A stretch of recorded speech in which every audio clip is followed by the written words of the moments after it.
Hey, what's up everybody? It's Liz from Strength and Grace coming to you with Fuel Your Will, episode 10. I'll give her a 10. 3 self-sabotage mindsets and how to combat them. Before we get to that, let's just get it straight. Self-sabotage, dude, it's like a real thing, okay? Self-sabotage is when we say we want something and then we go about making sure it doesn't happen. That's Alice Cornin-Selby. What? Yeah, no, it really happens, you guys. We'll say we want this thing and then we'll make sure it doesn't happen. And the first thing you got to realize is that you're like a double agent, conniving self against yourself. And as soon as you just accept that, because it is a thing, we can really dive into these mindsets. So, self-sabotage mindset number 1. You don't believe it could actually happen. Isn't that sad? You set out for a goal and you actually don't believe it could happen. And I just went through this, you guys. I really did. I set a goal for a weight. I achieved it. Didn't ever really think I was going to get there. Immediately ate 2 brownies. Yeah. You know why? Because I didn't do the internal work to actually make sure that I could see myself there.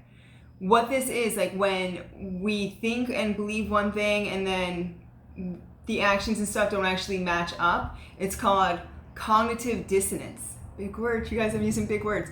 Cognitive dissonance, all right? It's the state of having inconsistent thoughts, beliefs, or attitudes, especially as relating to behavioral changes and attitudes, okay? So basically, it's like when you don't really believe that either you have the worth or the capability or the capability basically to do what you're saying that you really want to do.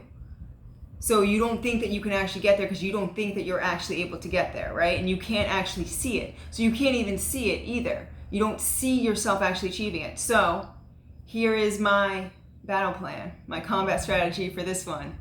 Are you ready? Writing. It's gonna include writing. Write a future cast. That's what I call it. I was introduced to this idea by Jennifer Sincero in You're a Badass. It's a great book. Pick it up. But basically, you're gonna write down your goal as if it's already happened. So you're writing it from the future. Like you've already achieved it and you're writing about how you achieved it, how you feel about yourself after achieving it, the things you did to get there. So then that brain starts to go, all right, so I kind of see the picture now. I kind of get what you're saying, right? And then you're also going to write down at least 10 things that make you worthy of achieving the goal.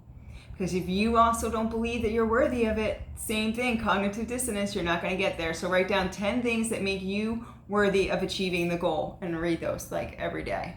All right, number 2. Oh my God, I'm scared of heights.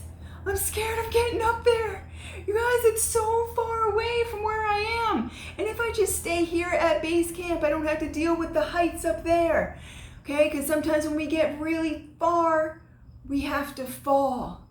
And that fear of falling and that fear of failure, that can just stop us dead in our tracks. We don't understand that that's self-sabotage, but it is, because you don't actually know if you have the abilities to get up there unless you actually try, right? But you're saying that you don't even want to try because you're not willing to risk failing. All right, so I got 2 for this one, 2 battle plans. 1, go out and fail at something right now. I don't care if it's something that you don't even really want. In fact, that's probably even better. Go out and fail and know that you're gonna be okay. You guys, I fail all the time. I call it learning. Other people call it failing. Whatever. I learned that didn't really work, so let me try this way. But go out and get used to failing, get used to falling and getting back up and being like, all right, it wasn't that bad. The second thing, all right, ready? Yeah. You're going to write stuff down, because I'm all about the writing stuff down. You're going to write down every characteristic, trait, or requirement, internal requirement that you feel is needed in order for you to achieve the goal. Write down all of those characteristics and traits, okay? Then go back into your past and find examples of when you use those characteristics and traits, when you actually displayed them. Get really good friends and family if you need to help you find them. Just make sure the ones that aren't the ones that like throw shade on you, and find those examples. If you really can't find an example where you did not ever display that characteristic that you feel you need to get there, then go out and find something that just says that this is the characteristics I need, and this action, if I do this one action, it will show that I have it and that I can do it, right? And then you'll know, man, I just built that characteristic up and now I'm ready to take on my goal. I'm ready to climb to a new level, a little bit higher. All right, number 3. I hate this one, but it's real. Like, I wasn't even trying, so whatever. Like, I didn't even really care about the goal, right? So like, whatever. This is like the one we use when we just give a half-ass attempt. Like, we don't even really try, but we say we want it, but we don't really try. This one is all about not allowing you to be vulnerable. You're scared of being vulnerable. You're scared of actually trying. You're scared of actually putting yourself out there. So either you don't really try that well, or you have so much other stuff going on in your life that it's almost impossible for you to do the things you need to do to actually achieve that goal. So this is what I recommend for this one. All right, wait.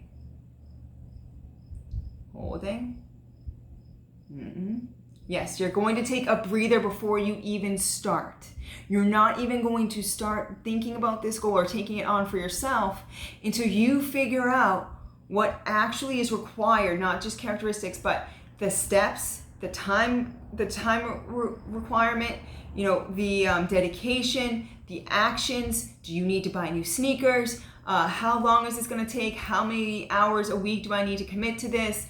Everything you possibly can to figure out what it will really take for you to get to where you want to go. You're going to write it all down. And if you have somebody that's actually achieved the goal, even freaking better.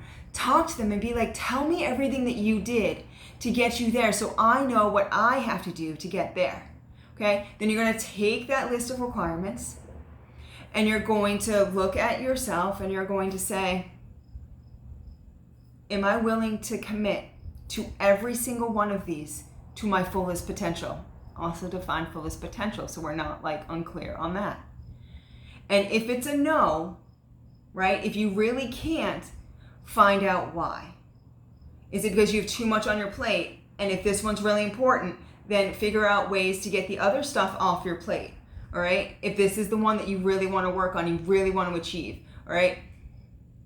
If you really just can't, ask yourself this question. Is this a now or never goal? Meaning, like, can I do this at another time when I have less going on, where I can really fully commit to it and I won't half-ass it because I don't want to half-ass anything in my life? Or do I need to like do this now because this is my only chance to achieve this goal? And then once you realize that, like, especially if it's like, this is now, this is it, you got to do it now, you're going to get really motivated to get it done and you're going to find a way to make it done. If it is like not a now or never, like you could do it another time, then you're going to realize, okay, this isn't the best time for me to start this because I really can't fully commit to it. All right. So just to recap, the 3 mindsets are: you don't believe that you can do it. Cognitive dissonance, big words. Number 2, you're afraid of heights, so you're just going to stay at base camp. We're not going to do that anymore. Base camp is just base camp. You just stay there. It's boring. Number 3 is, I didn't even really try. So like, whatever. Those are the 3 mindsets for self-sabotage. I got those insights there for you to combat them and own them. If you guys have any questions, you can message me here or visit the website, strength-grace.com. Thanks. Bye.